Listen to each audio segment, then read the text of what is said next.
Hey guys, what is up? I hope everybody has been having a great day. Happy to be back with episode 24 of my golf vlog series, featuring the back nine at the Scissortail course at WINSTAR Golf Club.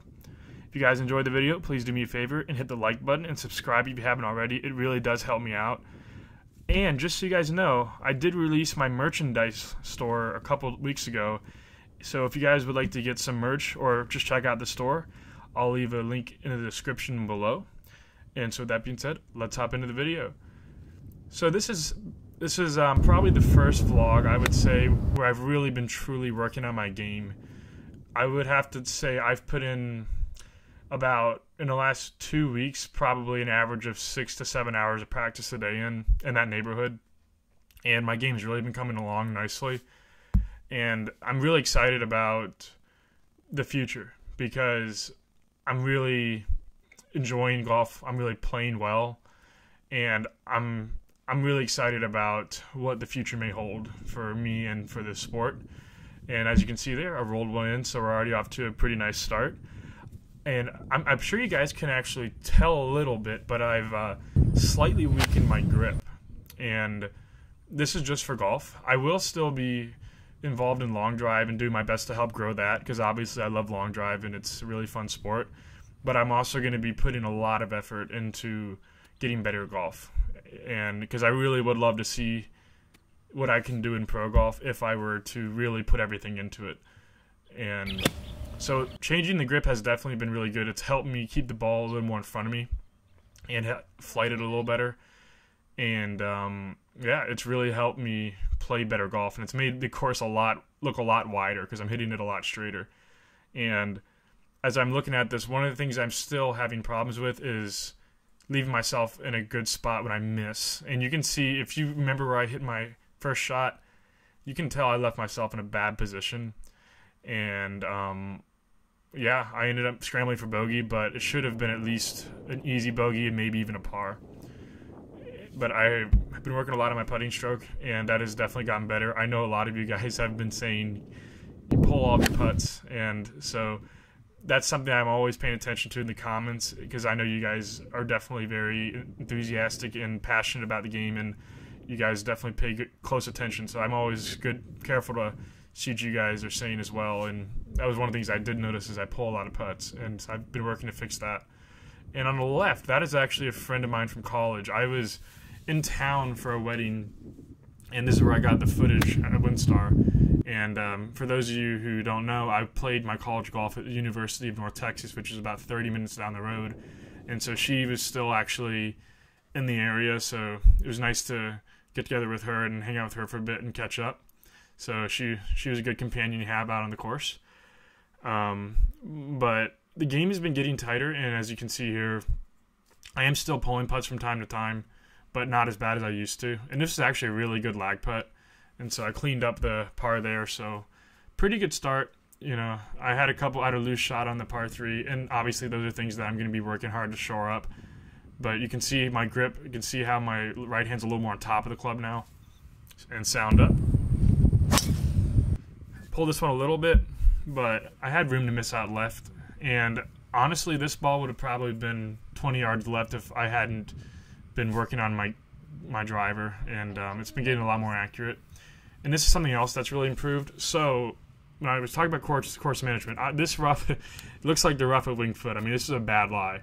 There's water right, the pin's in the back left, and the lie was good enough for me to get club on it to maybe put it in the left of the green where there wasn't any trouble. But I realized that I would have a very, very hard shot coming back on that pin, even if I was greenside.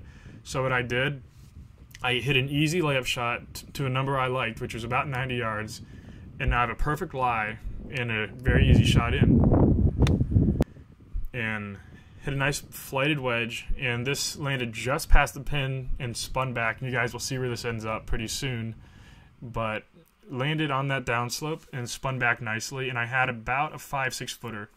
If I hit a good shot and had gone for it from that second shot, it would have been very tough to almost impossible to have been able to get it inside where I was here without taking on the risk of the water.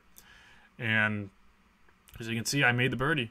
And so these are the things that I'm starting to see are getting tighter with my emphasis on getting better at golf. And so that's something that I'm really excited to see as well. Sound up for this drive as well, by the way. And I really do like my swing a lot more now. I feel like I'm much more compact and much more in control of what I'm doing. And I pulled this one a little bit left. But again, my distance allows me to miss like this and still be in an okay position.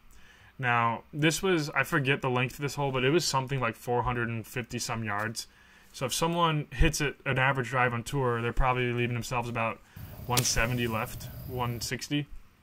Now, I'm 95 yards away in the rough, but I would say my scoring average, if you put a tour player 90 yards in the position I was just in, and versus the same PGA Tour player and put him at 170 in the fairway, I would bet the scoring average would be very close in terms of how they would do, because they're 60 yards closer even though they're in the trees. So that's a huge advantage for me. And when I do straighten it out, obviously I have an even bigger advantage. And so if you guys are curious about strokes gained and those kinds of things, check out a book by Mark Brody called Shot by Shot. It's very interesting, and it's a very, very intensive study over many years of stats as tracked by ShotLink on the PGA Tour to see where shots are gained and lost. And it basically determined that, you know, the closer you are to the hole, the shots gained goes up substantially. So that's why distance is so important. And this drive, oh man, this drive was so perfect. I absolutely killed this one and pulverized it right at the center of the fairway. And yeah, that was probably my best tee shot of the day. And had an 8-iron here, 204 yards left, and just a slight uphill lie. Hit a really good shot here. This thing was going right at the pin, and you can see my reaction in 3, 2, 1. I saw the splash in the bunker. It landed about and if you look, it landed right in that lip and kind of rolled back in. You can see on the right edge where it kicked up some of the sand.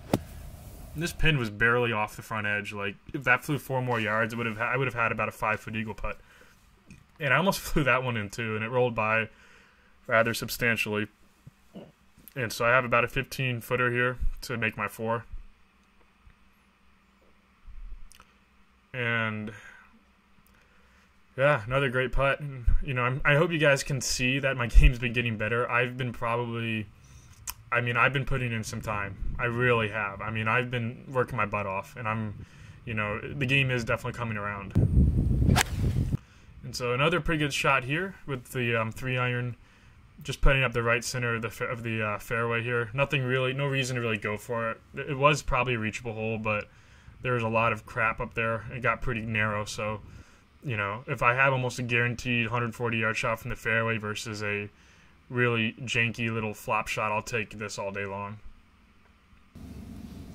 And here I left this one out to the right a little bit. It did just carry that bunker, but this is the part of the game that will determine whether or not I'm successful in pro golf. I need to bring up my wedge play. I'll say it again. I need to bring up my wedge play. It's just not where it needs. It's just not where it needs to be. But the good thing is I know I need to bring it up. I've been using in conjunction with my coach Bernie Najar, I've actually been using a stat tracking software called GameForge, and my relative handicap with my wedge play, so basically 100 to 140, is like a 12 handicap. It's not good, but that's great though, because that's something that can be improved substantially, and there's a lot of strokes to be gained from that. And you can see I escaped with the par there. Definitely should have been much easier than that from 140.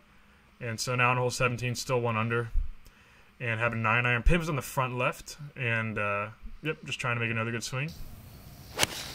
And this was just such a good shot. This never left the pin. There's a slight draw, and right on top of the hole. And you guys will see where it lands in a bit. And I do apologize. I know it's getting a little dark. I wasn't able to start filming until about 5 o'clock. You can see the pitch mark right there. So yeah, that was pretty tight. And yeah, there's Masha. She was playing. That was my friend. She was playing a little bit as well. But yeah, it was getting a little dark. I wasn't able to tee off until about probably 5:30 because I literally had spent. I was there from about 10 a.m. to 5 working on my game pretty much for 7 hours straight, minus like a 1 hour lunch break. So I wasn't able to, unfortunately, I wasn't able to get the front 9 in. I did ask which 9 I should play, and they recommended the back 9, so that's the one I'm playing. But I did play the entire Redbud course, so look out for that coming up soon. I will be doing this will be something I'm focusing on the off season. Well, I guess for me, the on season when it comes to golf is doing YouTube vlogs, because I would love to document my journey in golf, and see where it ends up. So hit this one a little bit long, and have about a 25-footer for birdie on the edge of the fringe here. Trying to close out and shoot a 33. And ended up just leaving it high, so I'll tap that one in to shoot a 234. So I hope you guys enjoyed the video. Please like, comment, subscribe, and I will see you guys next time.